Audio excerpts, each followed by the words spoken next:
মই দিয়ে সই করে যত হেঁটে চলে সে তত হেঁটে হয় সে।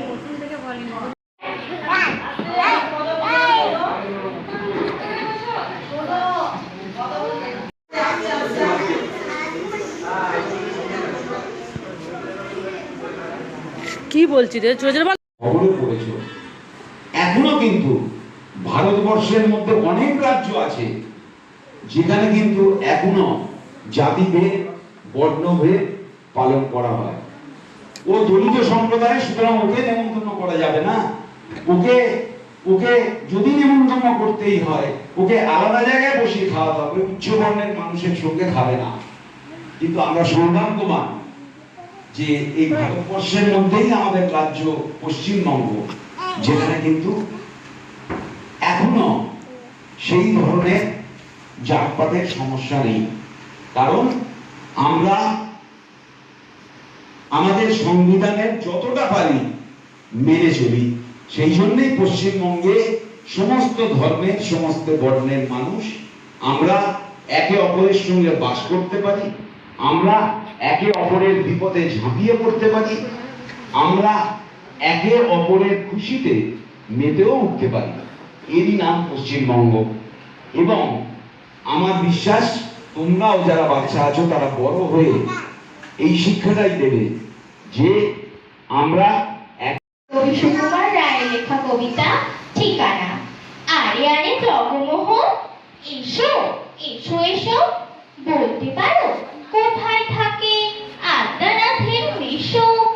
আদ্যানাথের নাম শোনো নেই? খগেনকে তো চেনো। শ্যাম বাগচি খগেনেরই মামা শ্বশুর যেন। শ্যামের জামাই কেষ্টমোহন, তার যে বাড়িওয়ালা কি যেন নাম ভুলে গেছি, তারই মামার শালা। তারই বিশেষ খুড়তুতো ভাই আদ্যানাথের মেশো। লক্ষ্মী দাদা ঠিকানা তার একটু জেনে এসো। ঠিকানা চাও বলছি শোনো, আমরা তলার মোড়ে 3 পক্ষ 3 রাস্তা গেছে, তারই একটা ধরে চলবে সিধে নাক বরাবর, ডান দিকে চোখ রেখে। চলতে চলতে দেখবে শেষে রাস্তা গেছে বেঁকে। দেখবে সেথায় ডাইনে পায়ে পথ গিয়েছে কত, তারপরেতে ঘুরবে খানে গোলক ধাঁধার মতো। তারপরেতে হঠাৎ বেঁকে ডাইনে মোচড় মেরে ফিরবে আবার গায়ের দিকে 3টে গলি ছেড়ে। তারপরে যাও যেথায় খুশি, চালিও না তো মোড়ে। ধন্যবাদ। ধন্যবাদ। খুব সুন্দর কবিতা বলে। নমস্কার। কেউ রোধ করতে পারবে না।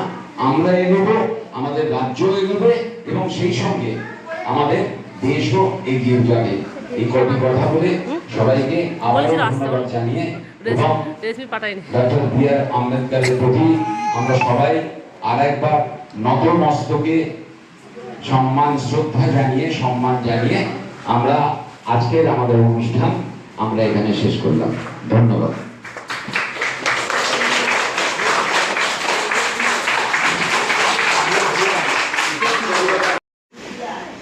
দেখো সবাই তো হচ্ছে